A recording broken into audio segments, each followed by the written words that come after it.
A Lagos division of the Federal High Court on Friday, April 27, ordered the permanent forfeiture of N1.4bn found in the bank accounts of 3 firms which allegedly impersonated the consultants engaged by the Nigeria Governors Forum to analyze the Paris, London club loan refunds due to the states.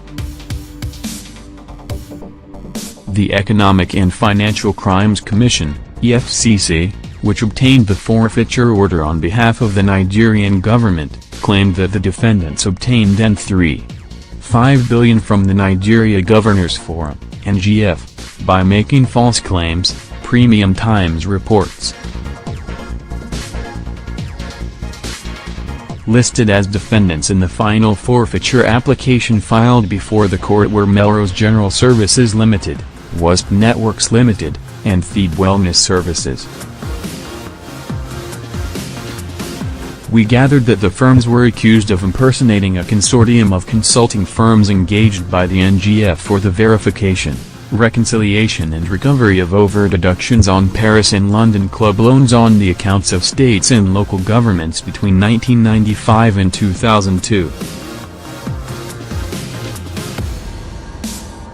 According to EFCC investigators, Senate President Bukola Saraki enlisted the services of a consultant, Robert Mbanu of Melrose General Services Limited, and Kathleen Rahimu, a staff of Access Bank, to liaise with his aides and associates to allegedly launder N3.5 billion traced to the Paris club loan refund to states.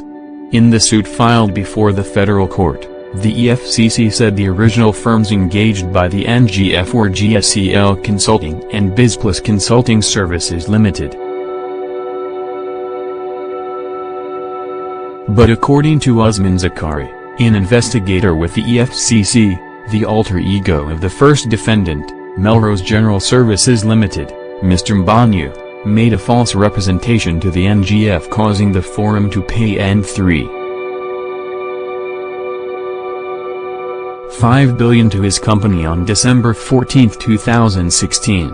Zakari said the money was credited into the Access Bank account of Melrose General Services Limited, adding that the respondents dissipated and laundered about N2.3 billion out of the money between December 15, 2016, and January 20, 2017, leaving a balance of N1.2 bn. Zakari said the anti-graft agency had recovered N220 million out of the laundered sum from the second and third respondents. The EFCC had on October 13, 2017, obtained an interim order from the judge, Mojisola Olatungun, placing a post-no debit order on the accounts containing the N1. The judge had made the order following a plea by counsel for the EFCC, Ikan Ihanucho, who said it would best serve the interest of justice for the respondents to be ordered to forfeit the N1.4 billion temporarily to prevent them from dissipating same. The judge, after granting the interim freezing order last year, directed the EFCC to publish the order in a national daily. She further gave anyone interested in the funds 14 days to appear before her to show cause why the funds should not be forfeited permanently. Subsequently, one Godwin Majika and Linas International Limited showed up before the court, praying separately that the funds should be forfeited to them.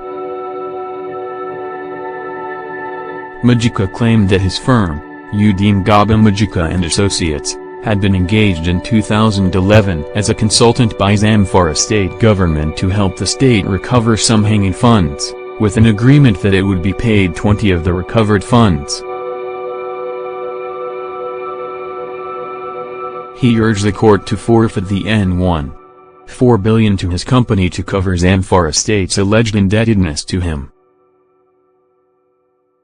But the EFCC opposed Majika's claims, contending that the suit was not a debt recovery suit and that Zamfara state was not a party to the suit. In her ruling, Olatungun upheld the EFCC's argument and dismissed Majika's claims.